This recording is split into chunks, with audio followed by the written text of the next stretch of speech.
Hello guys and gals, welcome back to another episode of Haunted Gaming. This time we return to the land of gaming creepypastas and look at one called Fusion Depths, a Metroid Fusion creepypasta. Recently, I had moved into a new house. It was a pretty small house with little more than a single bedroom, bathroom, and a kitchen. When I finished unpacking all the boxes, I went to my room and fell back on my bed. I was completely and totally exhausted. I had nothing to do and I grew bored quickly. Then I remember that night, before I had left, I had installed a GBA emulator into my computer, and had never really got around to play with it. I stood up, and as I stood, I gazed around my room. I let out a small sigh and sat down in front of my small computer. It was the latest model, and had been modified in almost every way possible. I opened up my browser and thought of what game I could possibly search for. I had recently heard that creepypastas occasionally had games that were tied to them. Usually creepypastas just bored me and didn't interest me whatsoever, but I had nothing else to do than listen to an air conditioner work constantly.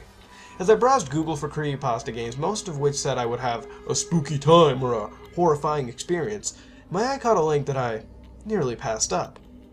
Failure. I raised an eyebrow. What could this possibly be? Curiosity quickly overcame me and I quickly and eagerly clicked to see what it was. It was a downloadable hack for Metroid Fusion. I was a little skeptical at first. I had never seen any sort of hack for Metroid Fusion. I had seen many hacks for Super Metroid that completely had changed in all ways possible, the game. Eventually I decided that it would at least entertain me for a few minutes at most, and so I clicked the download link.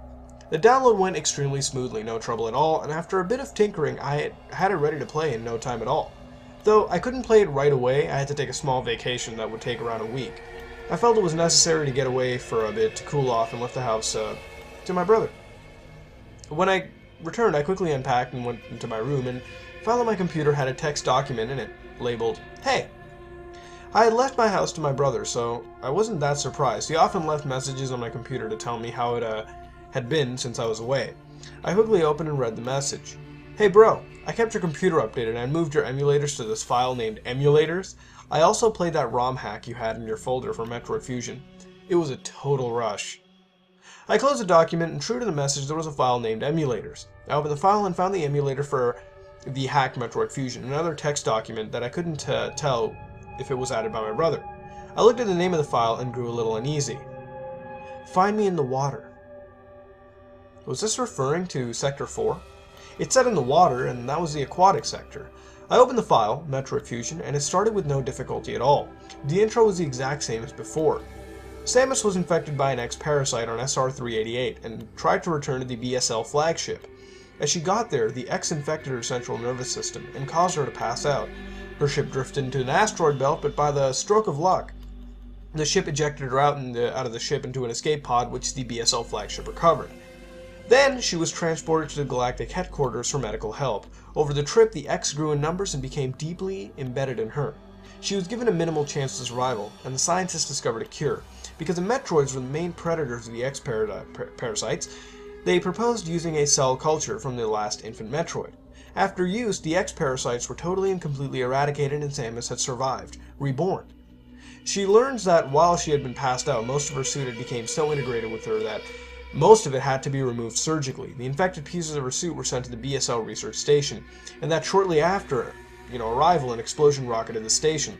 Now, she is being sent there to investigate. Anyways, that's the story there. After she docked at the station, I took control, eager to play. The game, despite being hacked, had little to no changes in it at all. I just barely noticed a very small sound in the background that sounded like the cry of a creature I had never heard of from any of the monsters in the game. It came at random spots in the game and seemed to happen most often before I had received a key power-up, such as the Morph Ball or, the bombs. After playing the game for around an hour, I was headed to Sector 4 to get the speed booster from Ceres. I was excited and had completely forgotten about the message that had been within the file. I went through a series of doors to the elevator leading to the sector, and when I entered, I quickly started down the elevator, eager to pump Ceres full of missiles. As the elevator descended, I stopped and seemed to power down, as if the station's power had gone out. I remember this was what happened later in the game when the CO told you to return to your ship, and as you rode the elevator up to get to the main deck, the power would go out on the elevator. Why was it here, though? I played the game countless times before, but this had never happened in any instance of the game before. I briefly considered just stopping and playing something else, but I decided I wanted to see what would happen, so I bombed around. I eventually found a small hole in the left wall and proceeded through the hole with the Morph Ball. I came out above the room that would normally lead to the recharge room, save room, and the navigation room.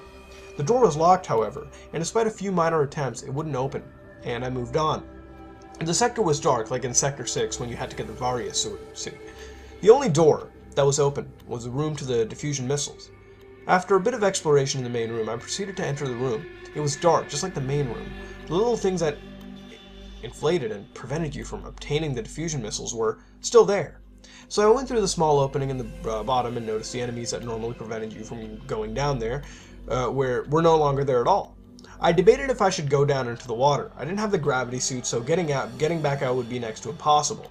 I decided that it would be fine since I saved pretty close to where I was. I rolled into Morph Ball and slipped into the passage. I got down there and everything was fine, but the enemies were still there, so I had a difficult time exploring the underwater maze. Most of the enemies that typically blocked you were gone. It was still dark and the water looked incredibly murky. After a ton of exploration, I found that the deeper I went, the darker it had gotten, even to where all that was visible was a circle around Samus that represented a light of some sort. I tried to avoid the deeper areas as much as I possibly could. This seemed to be where the hack really shined. The passages were changed into a labyrinth of complex twists and curls. The background was a dark ocean that led off into an all-consuming darkness. That made a few chills run up my spine. I found a save room though, and I saved my progress. It was late and I desperately needed some sleep, so I slipped into bed and sleep quickly had overcome me, in little time at all. I woke up the next morning and got up and decided to play a little bit, before I went searching for a new job. I opened the file and found the text file from before that had been erased. I couldn't find it anywhere. I searched in the recycle bin, thinking since I was tired the day before I might have put it in there, but I found absolutely no trace of the text document. This creeped me out greatly, and I decided I would just go job hunting and play the game a little later. After an uneventful day of job searching, I came home and loaded my computer to its desktop. I browsed YouTube for any new videos my subs might have uploaded that day. There wasn't any, so I just slowly decided that I might as well play some more Metroid Fusion. I started the emulator and started File 1. I was right back in Sector 4 where I had left off. I continued to roam around this underwater maze, looking for some kind of exit. But after wandering, I realized something. The maze had changed while I was away. The way back up was seemingly completely gone, as if it had never even been there in the first place, and I looked frantically for the way back out. After I looked all over the maze, I quickly knew that I could only go down. All the other paths led to dead ends. What's more is that the circle of light surrounding Samus was now barely in sight. I crept down, and as I did, I noticed that the background was changing. As I went deeper, a small head in the background peeped its head out. It looked like Ceres, but it was much too large to be Ceres, and as I went deeper, it would just get closer and closer. The water in Metroid games always made me feel a bit uneasy. This, however, was almost completely terrifying to me. Water was my #1 fear, and after the creature in the background got closer, I was able to see it much more clearly. It was a large fish that I'd never seen in the game before. It had decaying flesh on its body. Its mouth was open to a position that seemed to swallow the darkness. Eventually, it got too close, and I grew frantic and turned the emulator off. I shivered and quickly went over what happened in my head. I never wanted to play that ever again. However, after around a month had passed, I almost, but forgot that experience. I brought the chair up to my computer and wondered what to do. I looked at the Metroid Fusion file and thought, why is this here? I loaded it up on the emulator and said that I was in Sector 4. I just let out a small shrug, but it felt like I knew this from somewhere. I selected File 1 and a small cutscene-like picture appeared of a pixelated Samus. She was clearly underwater and was lying on the seabed against a large rock. I then noticed something that made me jump. She had an opening in her visor. It looked like something had broken it with something. Something had broken it with something at all. She had struggled, but it seemed that it had been of no use in the end. The darkness seemed to close in around her as I stared at the picture in pure astonishment.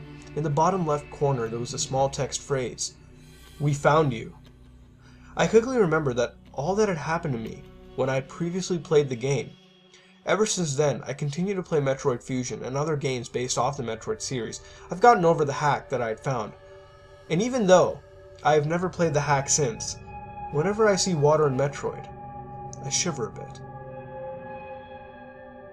Alrighty then, that was another Metroid creepypasta. I also believe that's the second one we've done based on Fusion. Now, what can I say? It's actually pretty good for the most part. The build-up is nice and everything seems believable.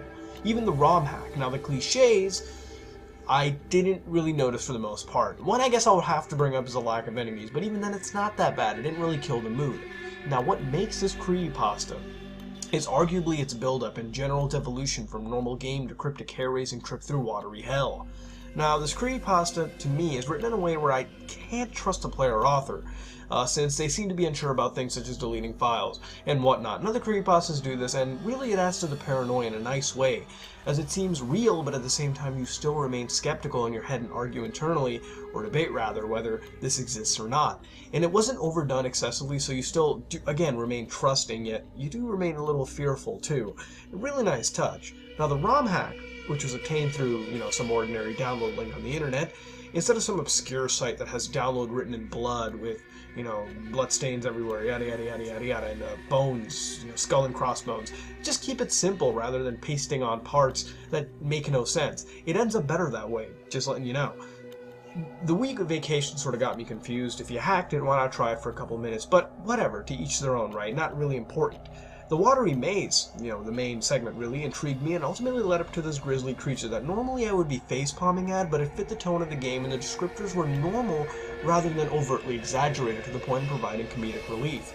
The ending was alright. I'm glad the player didn't give up on Metroid or video games forever. Sure, they'll be shaken up a bit, but that's believable. I mean, come on. If we went through that, we might have been shaken up too.